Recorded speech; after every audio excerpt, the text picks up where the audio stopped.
the existentialists and the nihilists. The nihilists sort of despairing to find meaning, and the existentialists come up with the response that you have to will to find meaning. Slap against the door of despair, push it away, somehow pull yourself up by your existential bootstraps and define what meaning is really all about. And we became existential beings, giving a lot of vent to our emotions. From thinking and rational beings to skeptical beings to emotional beings. And then postmodernism came along and basically told you, you define your own self kind of being. And what did we lose? In postmodernity, we came to the conclusion that there was no such thing as truth, no such thing as meaning, and no such thing as certainty. No truth, no meaning, no certainty. The three very real issues with which we need to define life. What is true? What does my life mean? How can I be certain of the answers that I am clinging to? And it is fascinating that just as postmodernism has taken over, we are facing now a society and a reality where the youngest amongst us are the loneliest of us all. My colleague who works here in Seattle held a youth conference some time ago. He actually happens to also be my nephew. We were with him last evening. And Nathan said to me, he said, "Uncle, I think the most turning point in that whole conference was when a young lad, I forget whether he was 12 or 14, walked up to the microphone. And a panel of speakers was sitting on the platform there. And he looked at them and he said this, 'I just have one question. And I want you all to be very honest and tell me what the answer is, because I'm not playing with this answer. I want this answer to be right. I have struggled with taking my life a few times. Can you please tell me what my life actually means?'" It's a young lad. I want to know what it means because I've struggled with taking my own life. In other words, our questions merit truthful answers, and the entailments become obvious with the answer that you cling to. You know, Winston Churchill, years ago, made the comment. He said, "Truth is the most valuable thing in the world. It's the most valuable thing in the world. In fact, it is so valuable that often it is protected by a bodyguard of lies." He was talking about intelligence in warfare. Truth is the most valuable thing, so valuable that often it is protected by a bodyguard of lies. Natan Sharansky, Israel's former justice minister, went back to the Soviet Union where he'd been incarcerated in solitary confinement for years. And when he went back, he went to visit the prison where they'd kept him. His wife was with him. And as they were about to enter those dark confines, he put his arm out and stopped his wife and said to her, "Can I go in for a moment alone, please? Because this is where I found myself when I was all alone and no input from anywhere else except what I had inside me in this darkness." She honored that request. He went in, spent several minutes in there, came out, a battery of microphones in front wanting to interview him, and he said, "Can you wait for this interview, please? I want to go to the grave of this physicist, Andrei Sakharov, who gave to the Soviets the atomic bomb. I want to go and honor his memory."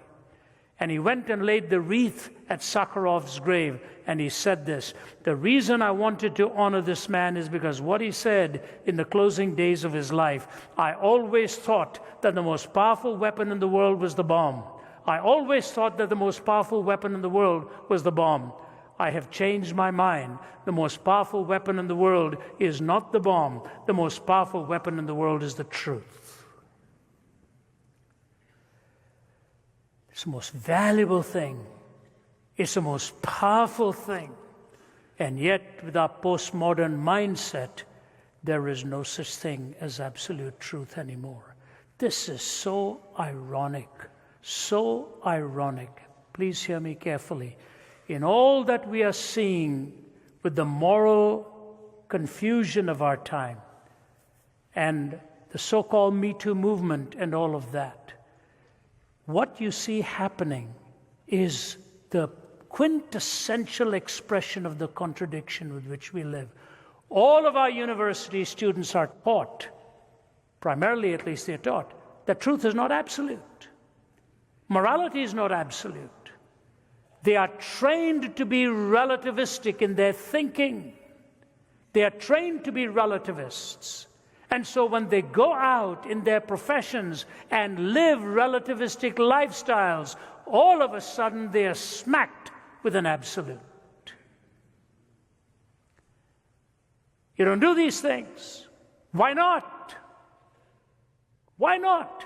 If relativism holds sway, what am I told? It's ultimately relative to myself.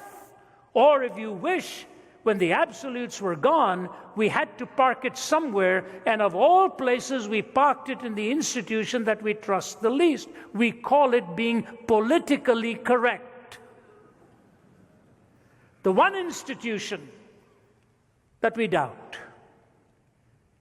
And that's where we parked our absolutes at the same time. You see, every one of us has absolutes. The only difference is whether we abide by them or only use them by which to judge somebody else. The absolute is inescapable in your heart. The question is, do you live by it or do you only use it to judge other lives? I want to take this notion of truth now as an absolute, and I want to give you two comments, and you'll have to listen to them very carefully because I'm moving you along a trajectory of one of these two comments, and I'll tell you why I'm doing that. Both of them come from Malcolm Muggeridge. I loved Muggeridge because of the way he knew how to use language. In fact, Muggeridge said when he stood before God, he would have to ask for forgiveness for being so fatally fluent. He knew how to turn a phrase. But here's what he said in his autobiography, A Green Stick, A Chronicle of Wasted Years. Here's what he says: "Truth is very beautiful. More so, I consider, than justice, which is today's pursuit, and easily puts on a false face. In the nearly 7 decades I have lived through, the world has overflowed with bloodshed and explosions, whose dust has never had time to settle before others have erupted, all in purportedly just causes. The quest for justice continues and the weapons of hatred pile up. But truth was an early casualty. The lies on behalf of which our wars have been fought and our peace treaties concluded. The lies of revolution and counter-revolution. The lies of advertising of news, of salesmanship, of politics. The lies of the priest in his pulpit, the professor at his podium, the journalist at his typewriter. The lies stuck like a fishbone in the throat of the microphone. The handheld lies of the prowling cameraman. Ignatius alone told me once, when he was a member of the old Comintern, some stratagem was under discussion, and a delegate, a newcomer who had never attended before, made the extraordinary observation that if such and such a statement were to be made, it ought not to be made because it wouldn't be true. There was a moment of dazed, stunned silence. Then everyone began to laugh. They laughed and laughed until tears ran down their cheeks, and the Kremlin walls seemed to shake.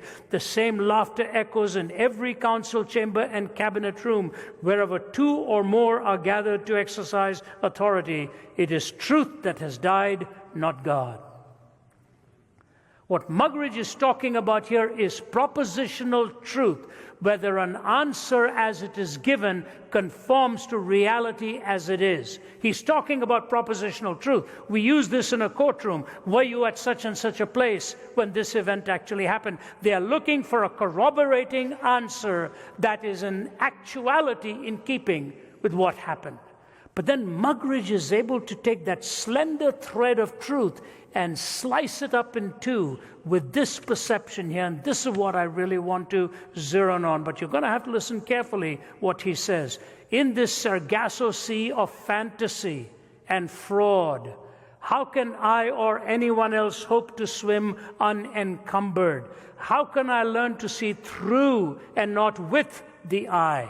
How do I take off my own motley and wash away my own makeup? How do I raise the iron shutter, put out the studio lights, silence the sound effects, and put the cameras to sleep? Will I ever watch the sun rise on Sunset Boulevard and set over Forest Lawn? Can I find furniture among the studio props, silence in a discotheque, love in a striptease, read truth of an autocue, catch it on a screen or chase it on the wings of Muzak, view it in living color with the news, hear it in living sound along the motorways? No, not in the wind that rent the mountains and broke in pieces the rocks, not in the earthquake that followed, nor in the fire that followed the earthquake, but in a still small voice. Not in the screeching of tires either, or in the grinding of brakes, nor in the roar of jets, or the whistle of sirens, or the howl of trombones, the rattle of drums, or the chanting of demo voices. Again and again, it comes back to me, that still small voice, if one could only catch it. He goes on to say it's the voice of God. Can I find furniture in a studio prop? Can I chase it on the wings of Muzak? Where do I find what's real? That's the area of truth that I really want to address, because that's where I think we have picked our own pockets and lost the reality of what has happened to us. We do not know which way to turn to anymore. You see, what has happened at the end of all of our experimentation is basically this. Philosophy has become existential, art has become sensual, education has become skeptical, religion has become mystical, our culture has become trivial, and Christianity is made minimal. They drive us into a minimalistic worldview, from the existential side of philosophy to the sensual side of the arts, to the skeptical side of education, mystical side of religion, and the trivial side of existence. We have now come to minimalistic beliefs, and we wonder what has happened to us as a society. I want to give you the roadmap to how we got here, and I will race through this and share this with you. These are not really my categories. In the 1970s and 80s, social theorists were talking about this and giving us all these definitions that were so relevant to our time, and I have borrowed it from many great social thinkers. There were three moods that took place. The first was the mood of secularization, and they defined it for us in these terms. Secularization is the process by which religious ideas, institutions, and interpretations have lost their social significance. Secularization is the process by which religious ideas, institutions, and interpretations have lost their social significance. It is important to know that it is a process. It works itself through culture, and in that culture, its value diminishes anything transcendent, anything that you believe of an eternal perspective or a transcendent perspective. You cannot invoke the notion of God in arguing for a sense of morality. And yet, when you think of those who've warned us, what exactly has happened over the centuries?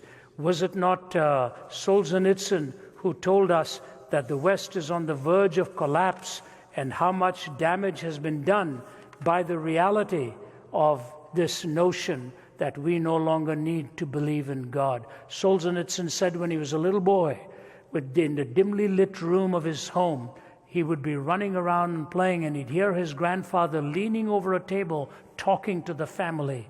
He said, I knew the evening would be coming to an end when his grandfather would say to everyone around, do you know why all this is happening to us here in Russia?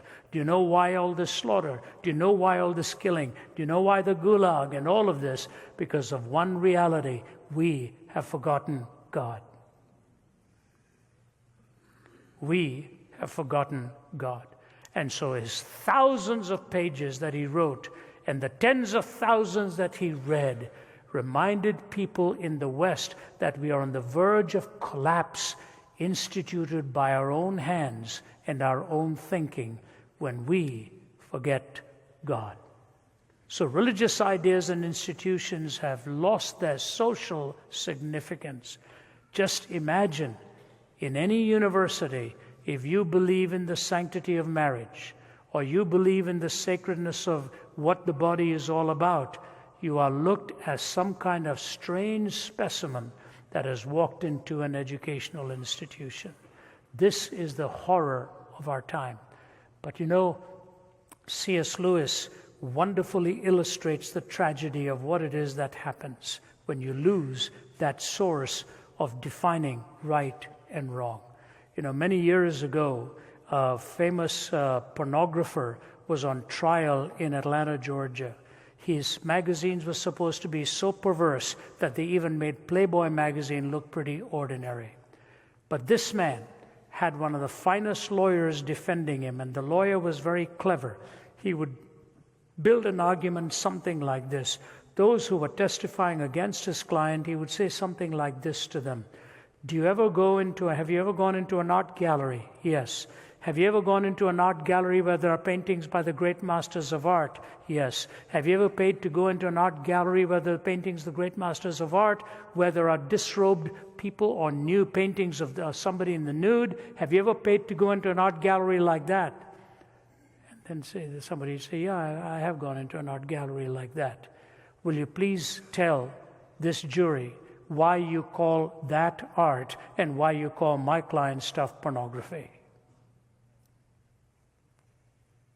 You know, a very logical question would be, how many marriages do you know have broken up because the husband went too often into a museum of art?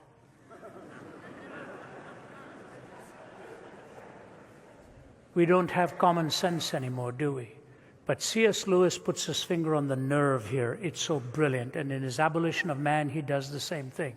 But Pilgrim's Regress is a brilliant book. It's an allegory of a man in search of meaning and answers. And when you read it, you find how brilliant Lewis's mind was. So he talks about this young man by the name of John, who's going from philosophy to philosophy and ends up with a mountain called the Spirit of the Age. But fascinatingly, Lewis describes him not as free in living for the Spirit of the Age, but his hands are bound in chains living for the Spirit of the Age. And the man who controls the Spirit of the Age is with that Neronic stare looking down upon him. And all of a sudden he is given his breakfast and his hands are unbound to enjoy that breakfast. And as he takes a sip of milk and says how delicious and nourishing it is, the waiter who brings it to him representing the Spirit of the Age says to him, you only call it delicious and nourishing. All it is the secretion of a cow, isn't it? The cow secretes urine. The cow secretes milk. You call it delicious and nourishing. It's just a secretion of a cow, isn't it? And then John doesn't know where to go from there, and he made a big blunder. He commented on the tastiness of the eggs. And now you should have seen what the waiter compared the eggs to. And he had no way to respond. But as he's put back in chains, reason comes riding on a horse to lift him up and rescue him. And reason looks at he who runs the Spirit of the Age and says to him, "Sir, you lie. You lie because you don't know the difference between what nature is meant for nourishment and what nature is meant for garbage. You don't know the difference between what nature is meant for nourishment and what nature has meant for garbage." That distinction is lost today. We have no understanding of what is true, good, and beautiful, what is evil, heinous, and destructive. We consider all choices equally valid because we no longer know the difference between what nature is meant for nourishment and what nature is meant for garbage. So you see this pornographer, when he's peddling his stuff to destroy lives, to destroy men, to make them so hooked onto this that no one human being can ever satisfy that mind anymore because he's taken away the value of a human being and replaced it with the pursuit of a feeling. That's all they've done, and nobody can fulfill that. When a woman or a man sits in front of the lens of a camera purely to titillate the basic instincts and imagination of a person, to do that and provoke them to the erotic and the sensual and the self-gratifying immediately, they ought to put their arms in front of themselves and say to the cameraman or the publisher, "Don't do this to me. Don't do this to me. You are reducing me to something so base. But the person who doesn't say that and continues with the process will continue with the process because they have lost their sense of shame. And when secularization has done its bidding in your heart and mine, it will all be because it will destroy a legitimate sense of shame, which is a God-given reminder to us of that which is wrong. Just a few days ago, my colleagues and I were hosting somebody who's in the media world. That's all I'll say to you. And the marriage is falling apart. What does it have to do with anything? It has to do with the husband's addiction to pornography, that she no longer can trust him when this is what he does to feed his mind and his brain again and again. Jim Dobson says when he talked to Ted Bundy shortly before his execution, that mass murderer and cannibalist, he looked at Dr. Dobson and said, "This all began for me with pornography." He said, "Dr. Dobson, tell the young never to get into this. It builds an insatiable hunger that nobody can ever satisfy and nobody can ever fulfill." That is only one illustration of what has happened in our society where the quotient of shame has been removed. Secularization, seculum, literally means this worldly. You live for the moment. And when you desacralize the body and you see your body as a fun house, you end up wanting to destroy it and say, "I cannot face life anymore." Ladies and gentlemen, when God sends conviction to you for something that is wrong, it's to guard you and protect you from going further down the line into things that are more decimating and things that are more destructive. So many homes have been victimized today by the mass media and the seduction of the conscience. Secularization. But we move from that to pluralization. Pluralization is where there's a competing number of ideas in our worldview, and no one worldview is dominant. A competing number of ideas in our worldview, and no worldview is dominant. Again, social theorists have given us this definition. A competing number of worldviews, but no worldview is dominant. You know, culinary-wise, I'm glad for pluralism. When I arrived in Toronto while I was 20 years old, there was only one Indian restaurant, which was an embarrassment to Indians. Awful. They didn't know how to make a curry. I just looked at that and I said, boy, if nobody ever likes this food, I can't blame them. But today you go to Toronto. When I got to Toronto in 1966, there were 500 Indians in Toronto. 500 Indians. So that if you saw an Indian across the street, you'd go over and start talking until you find out he's generally trying to sell you something, and then you moved on. Today, if you stop at the airport in Toronto, Pearson Airport, and you just say, "Mr. Singh," about 500 will turn around and think you're calling them. Because today in Toronto, there are 500,000 Indians. There were only 500 then, in the mid-60s. You can go to Los Angeles, and as one sociologist said, you can see a Korean in a fast food outlet selling kosher tacos.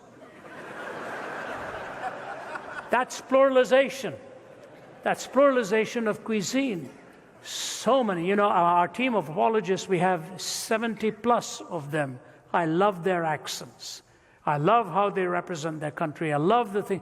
Pluralization is a great idea. Pluralization is a great idea.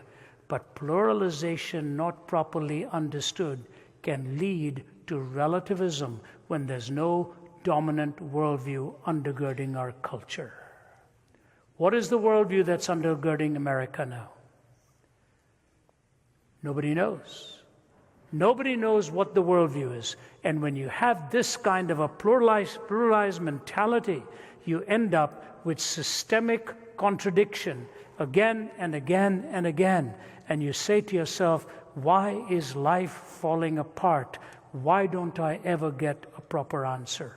And so the songwriter says, cat's foot iron claw, neurosurgeons scream for more from paranoia's poison door, 21st century schizoid man. Blood rack, barbed wire, politicians, funeral pyre, innocents raped with napalm fire, 21st century schizoid man. Death seed, blind man's greed, poets starving, children bleed, nothing he's got he really needs, 21st century schizoid man. Now notice this. The walls on which the prophets wrote is cracking at the seams. Upon the instruments of death, the sunlight brightly gleams. Will no one lay the laurel wreath as silence drowns the screams? Between the iron gates of fate, the seeds of time are sown, and watered by the deeds of those who know and who are known. Knowledge is a deadly friend when no one sets the rules. The fate of all mankind, I see, is in the hands of fools. Confusion will be my epitaph as I crawl a cracked and broken path. If we make it, we can all sit back and laugh, but I'm afraid tomorrow I'll be crying. This brokenness, this emptiness, this sense of desolation and aloneness is what is now systemic in our culture because we are living with systemic contradiction.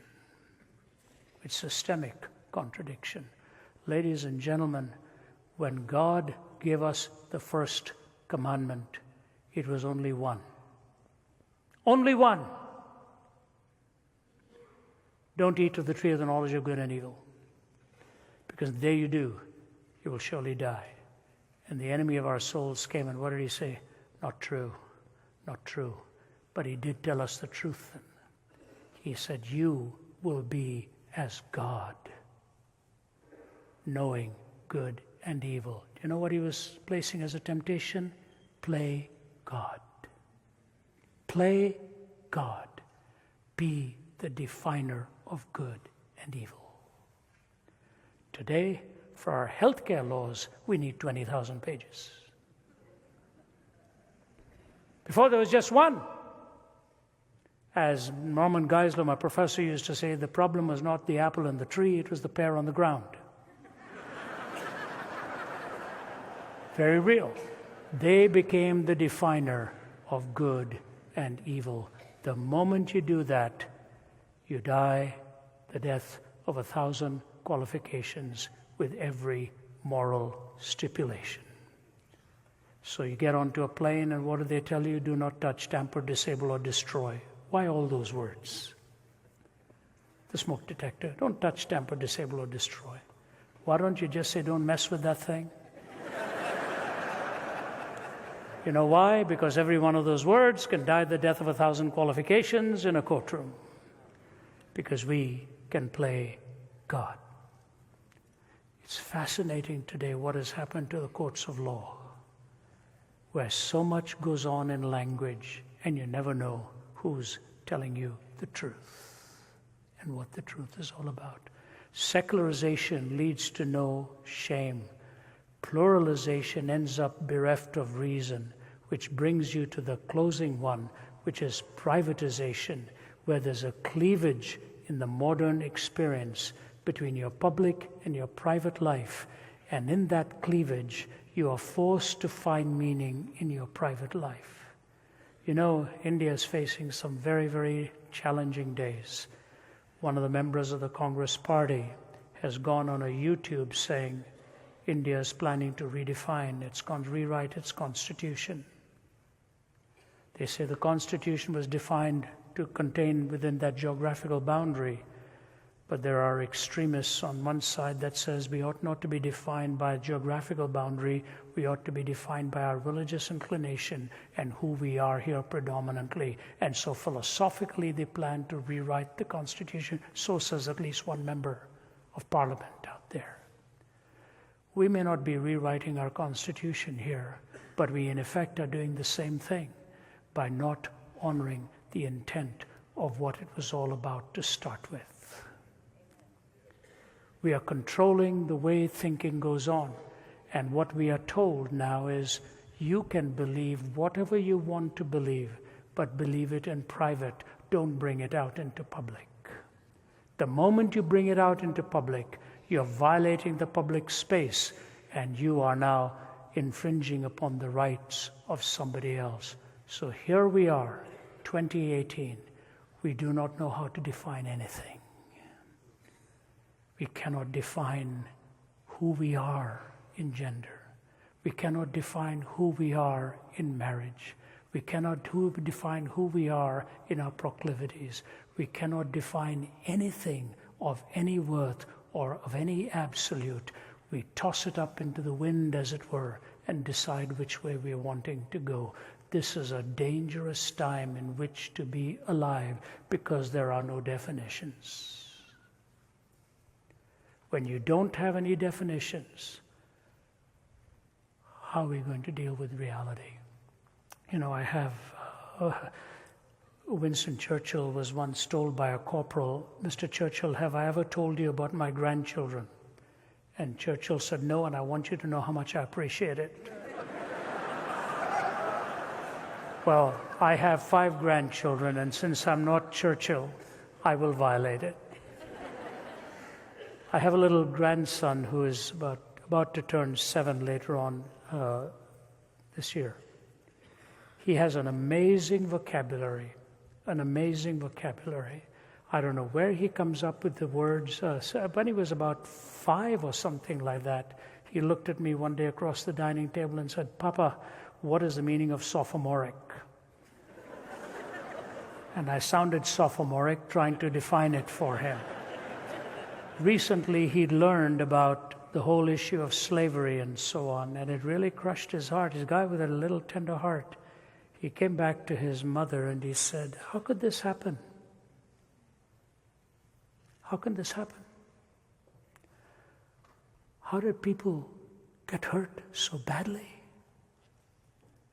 How do they justify this? How do we justify this?" And then he paused. It's a little kid. He looked at his mother and said, "You know, I have a friend. He comes from another country. Do you think one day people may treat him badly too because he comes from somewhere else?" And Naomi, my daughter, said, "Why do you ask that?" Here's what he begins his answer by saying. He said, "Mommy, my hypothesis is this: if you want to hate somebody, you will find a reason to hate them. If you want to hate somebody, you will find a reason to hate them." This is the same little guy when he was 3.5 who looked at his mother when she'd lost her car keys and couldn't find it. Naomi, my daughter, she slapped her forehead and said, "I must be losing my mind." And he looked at her and said, "Mommy, whatever you do, please don't ever lose your heart, because I'm in there."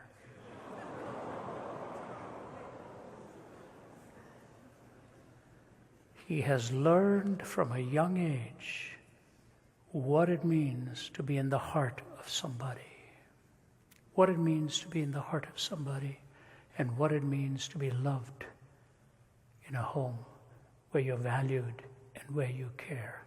Let me ask you this. Do you know anybody in your life who doesn't have that feeling?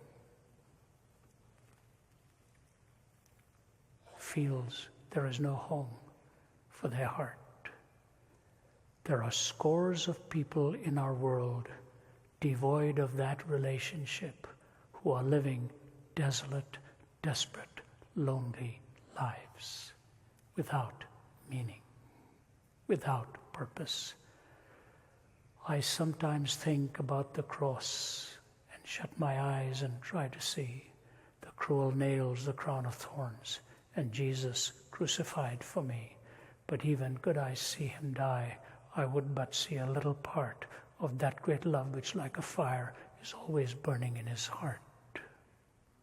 The love of God for you, for me. When a man can leave a little girl and choke himself to death, he obviously didn't understand that God really loved him, that God loves his little girl. When a woman can say, I love you. This has nothing to do with you. But ends up leaving that little girl for the rest of her life, trying to figure out what happened to my mom.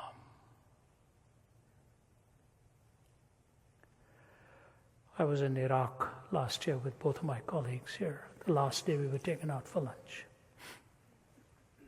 by a man who was a killer. He was avenging any killing done by ISIS and all that kind of stuff. And one day he was avenging the killing of his brother.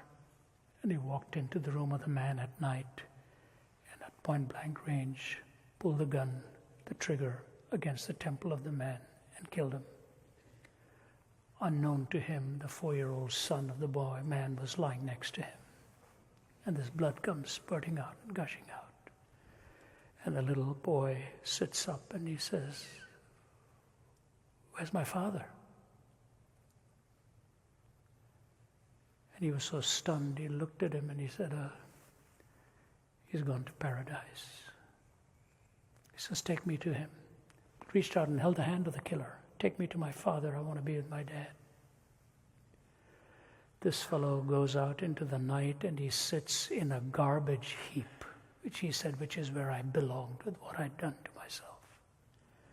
And as he's struggling to hold back the tears coming out like a fountain, sobbing his heart out as to what he'd done to himself. But he said, "I struggled to sleep, but every time I slept, in a few minutes I would see Jesus in my dream.